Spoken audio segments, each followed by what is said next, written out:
Introduction. Through stone and story settling, the rain will do its part falling, gently against the window or through the leaves above you. Bess, and here in this quiet space we'll do ours, slipping into the hushed world of forgotten myths and remembered silence. You're listening to Curious Gnomes, where history and story unfolds softly made for night minds and wandering thought. Tonight we drift into ancient times, but not as heroes or conquerors. No, we move through myths from the edges, be overlooked, the misnamed, the misunderstood. This journey is not about thunder and lightning.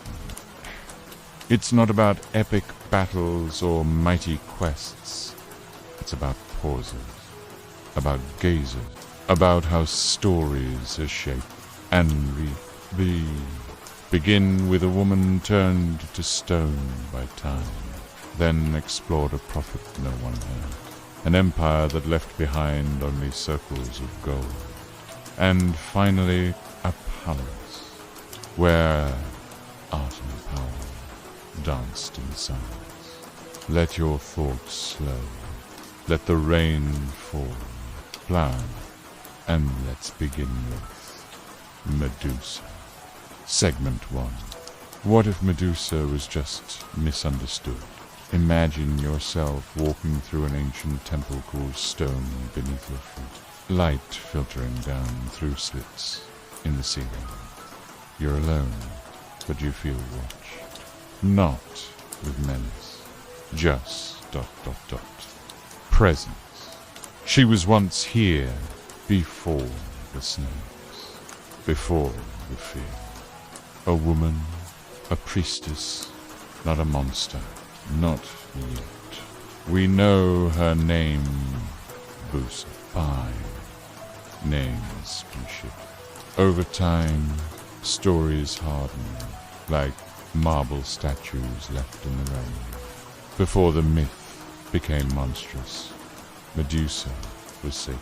Be an older version, older tellings. She wasn't a villain at all. She served in Athena's temple devotee, chaste, a figure of beauty and balance. But something happened, and stories diverged. One version says Poseidon found her there, saw her, and, well, we'll never know what truly happened, only what the poets shaped after. The temple was defiled, and the gods, cold and distant, did not protect. Instead, Athena punished her, turned her hair to snakes, turned her gaze into stone, from priestess to warning. And so she fled, or perhaps she was exiled to a quiet cave, far from the marble columns and city walls. She stayed there, not hunting, but hiding. And still there came men who sought her outers, warriors, those told that slaying her meant glory. But what if she didn't seek them? What if she was trying to forget the temple, the betrayal, the eyes that watched? What if the petrifying gaze was not a curse, but a shield? Imagine the sound of water dripping in that cave, the rustle of snakes, not hissing, but calm like leaves in a breeze. There's something protective in her now, a defense against intrusion, not aggression, reaction. And still Perseus came, sent by kings, guided by gods. He used a mirror to look at her without truly seeing her. He struck, and he took her head like a trophy. But even then, the myth continues. Her power didn't end. From her severed neck came Pegasus, the winged horse, and Creasaw, the golden giant, new life, born from a silenced death. Isn't that curious? Even in destruction she created, even silenced she left echoes. Now she appears everywhere, on shields, coins, amulets, protective, fierce, complex in modern times. Some see her differently, not as the monster, but as a symbol of women wronged, of promise made, ball of strength born from pain. The snakes, they whisper now, not to harm, but to remember. Perhaps in the quiet you can hear them. You begin to leave the temple. You feel her gaze behind you, but it doesn't freeze you. It softens. And as the rain continues, gently falling, we move on from the woman turned to stone, to the woman no one would ever believe. Segment 2. The tragedy of Cassandra, a voice carried away by wind. The rain has not stopped. Outside your window, it taps gently, steady as breath. Inside your mind, we enter another space. A different silence. Imagine yourself on the high stone walls of a city. The sky is turning, the light softening. Far below, the sea laps like a shore, bends somewhere behind you. In the palace, a war council meets. You are in Troy. Cassandra stands apart from you, not because she chooses to, but because she must. She is the daughter of a king priam, a princess of the house of Troy, but she is not remembered for rule or splendor. She is remembered for her voice, a voice that no one heeded. The story begins in youth. A choir moment in Apollo's temple. Be God sees Haryana, devoted, perceptive, and in that mythic, metaphorical way, he offers her a gift, prophecy, sight, the ability to know what others cannot see. But myths come with weight, and the gift came with a condition, dependent on the version you hear. Cassandra refused. Apollo's affectional broke a vow, or simply denied a god's desire. And so the gift remained, but its weight turned to curse. She could speak truth, but no one would believe her. Imagine the sound of her footsteps echoing through marble halls, alone, not frantic, just steady. She speaks, and they don't listen. She warns her people of fire, of destruction. She sees the wooden horsenet as triumph, but dim. She speaks of betrayal, of spears in the dark, of burning timbers and broken oaths. But they call her mad, not because she is wrong, but because she is inconvenient. She is the voice in the room that unsettles the woman who knows too much. Eventually, Troy falls. Her prophecies come true, as if unfolding on a scroll no one wanted to read. Pitch! The horse is dragged inside. The gates open, and night descends. When the city burns, she survives, but only just. Taken by the victor, brought to Agamemnon, the king who led the Greek sea. There, in a foreign palace, she speaks again. Not of war this time, but of betrayal within. She sees the Quinclytemnestra, knows what waits in the bound. She tries again to warn, to protect, and once more She is unheard. There's a stillness in Cassandra's story, not the stillness of peace, quite the stillness of disregard. She is a prophet of ruin, not because she caused it, but because she bore witness. By that, too, is a burden to know, and be alone with that knowing. Imagine standing beside her now, Paul. You both gaze out over the ruined city, her home, her family, her fate. She doesn't cry, fret. She doesn't rage. She just speaks softly, clearly, as if someone might one day finally listen. And perhaps you just did. Now, as the rain continues, we leave Cassandra, not silent, not erased, but understood, perhaps a little more. And ahead of us lies something older still, something dug from the earth, wrapped in gold and almost forgotten. Next, we wander into the silent tombs and ancient masks of Mycenaean. Segment 3, Mycenaean's Mask. Grave circles and silent kings where gold was. Laid on the bones of the forgotten, the rain continues, soft as breath. In your mind, it merges now with a whisper of wind on dry hills, the sound of sandals on crushed gravel, and the hush of a place long emptied of life. Imagine yourself walking through a narrow, sun-warmed passage, cut into earth and rock.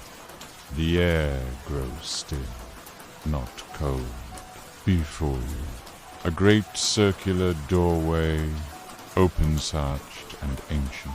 You are standing at the entrance of Atholo's tomb, a beehive carved from the hillside. In the world of Mycenaean. The Mycenaean world predates what we think of as classical Greece. It is a place of heavy fortresses, great storerooms, and high stone walls. Their writing Lear is deciphered, but their voices still muted here on the Peloponnesian Peninsula. These early kings ruled not with democracy, but with power and gold, and perhaps with fear. At Mycenaean, their most famous citadel, you pass through the Lion Gate.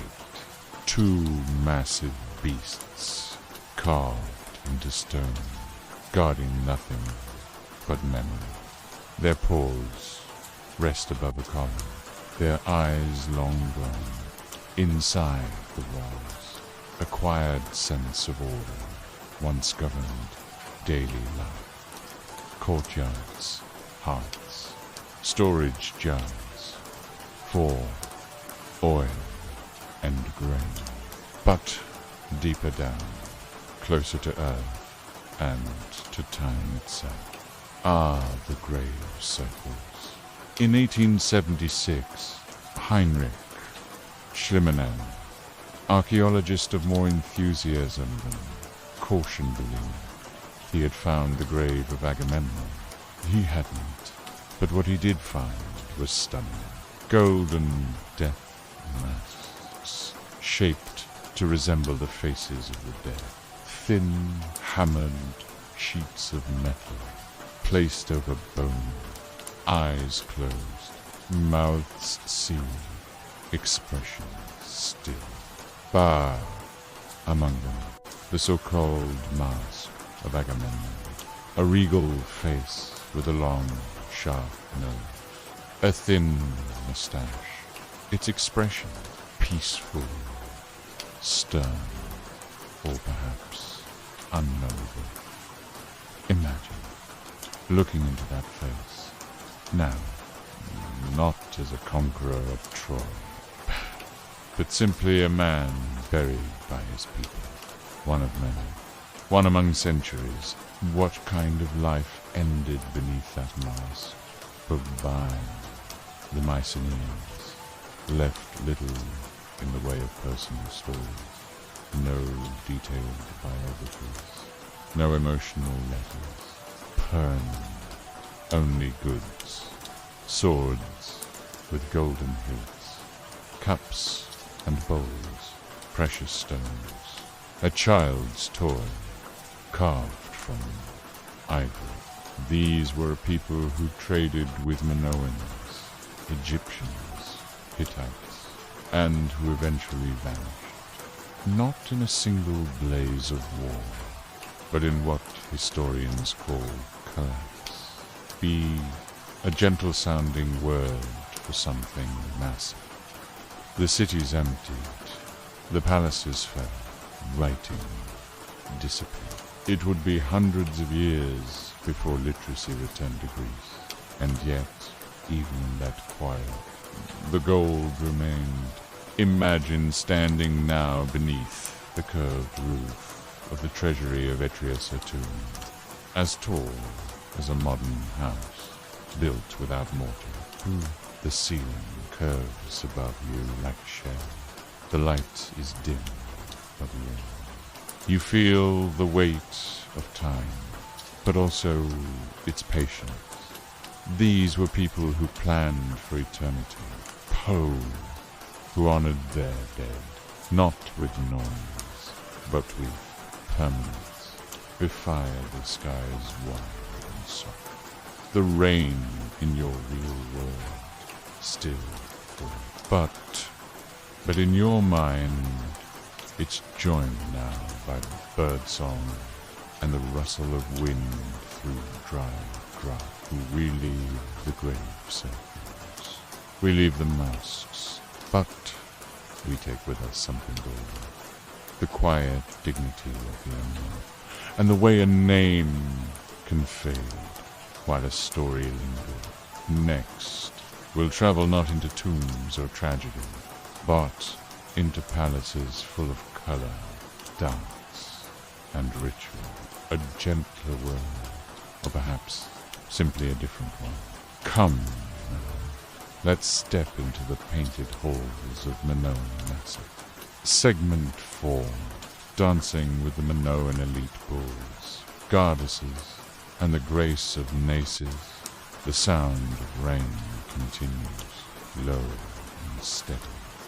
But in your mind, it shifts, becoming the trickling of spring water through stone channels, the creak of sandals on tiled floors, the hum of bees somewhere just out of sight. You are no longer in my city. You are far to the south, across the glittering Aegean, on the island of Crete. Imagine the Minoan world, a land of light stone and brilliant pigment, of labyrinthine palaces, not made for war but for ceremony and perhaps celebration, of women in flounced skirts, bare-chested and confident, profans leaping across pasture walls, bull horns carved into every corner of the complex, like echoes of some deeper symbol. This is Knossos, and here life moved to a different rhythm. Let us begin, not with kings, but with hall. The verse, a so-called palace of Knossos, isn't a castle in the tradition sense. There are no heavy gates or defensive towers. Instead, it sprawls open, layered, full of courtyards, staircases, and long corridors that fold into themselves. It feels more like a living organism than a fortress. And perhaps it was a place for gathering, storing, offering, worshipping, and yes, for dancing.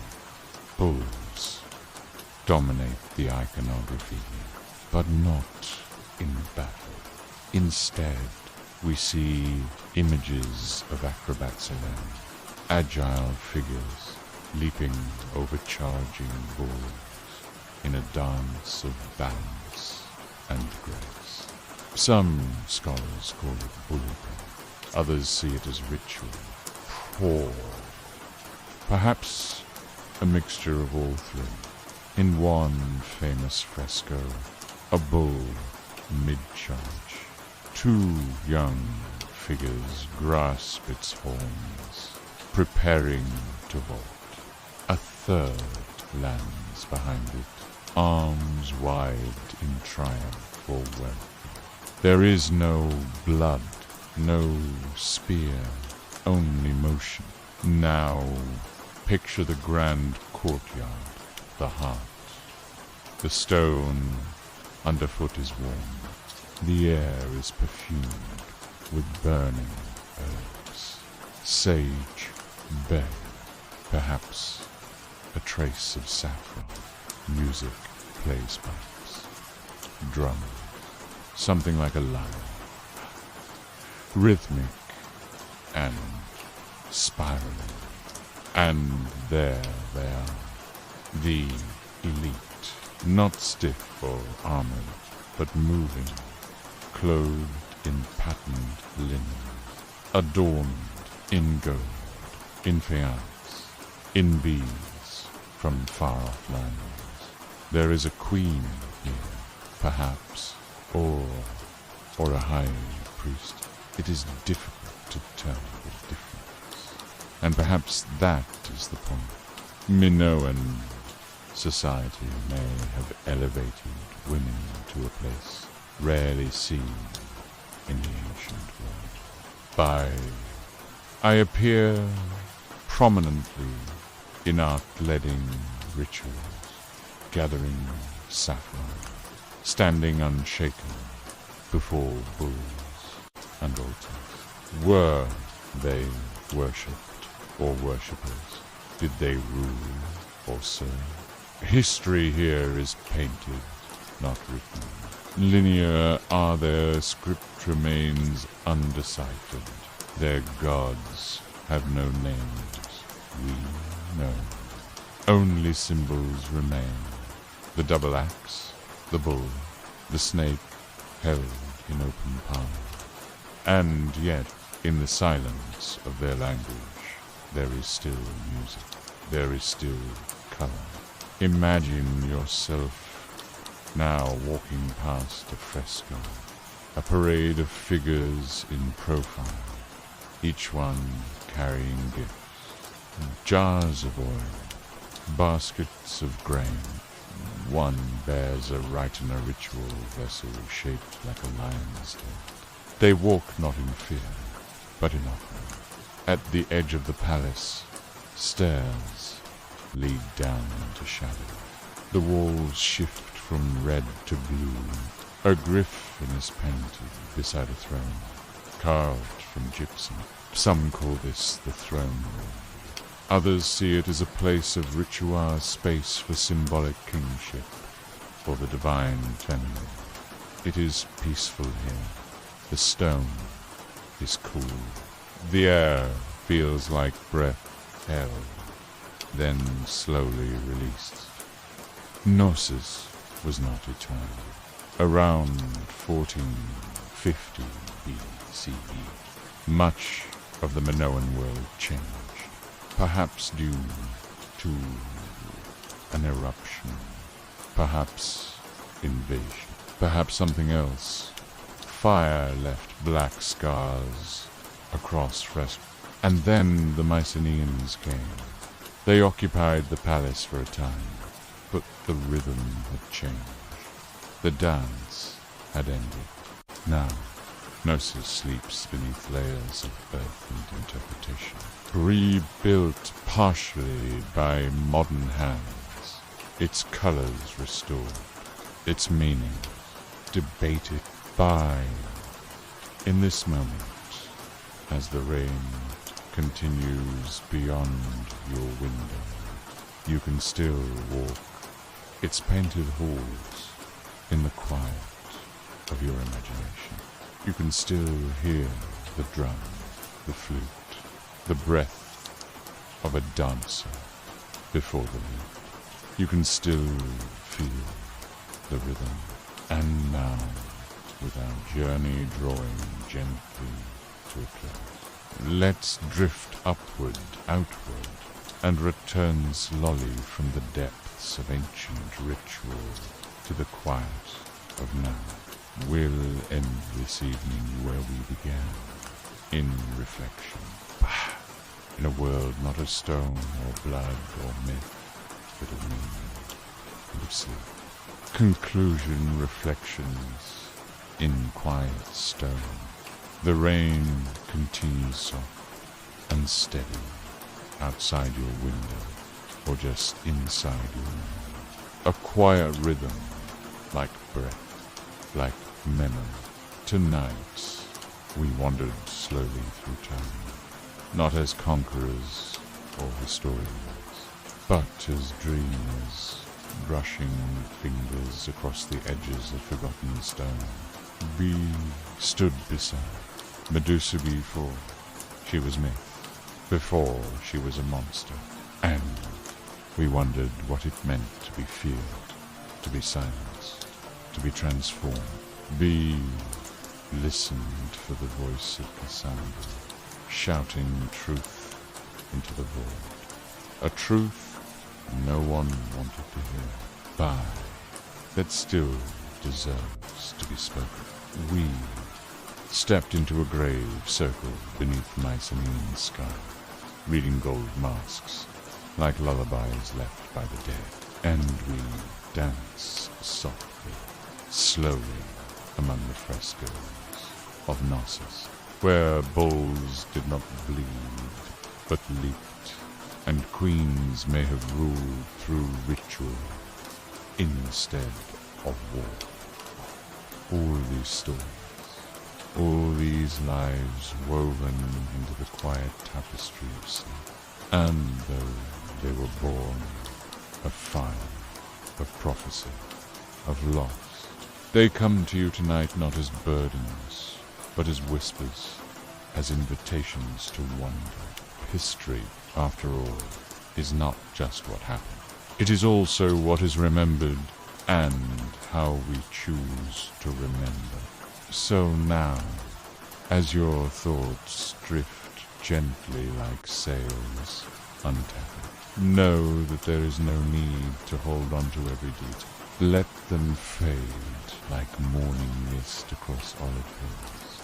Let the priestess walk alone. Let the griffin sleep beside its painted throne. Let the rain fall, quiet and eternal, across ruined palaces and fertile fields. You are safe. You are here, and the stories will wait for another night. Good night from curious gnomes. May your dreams be soft, and your mind always gently curious.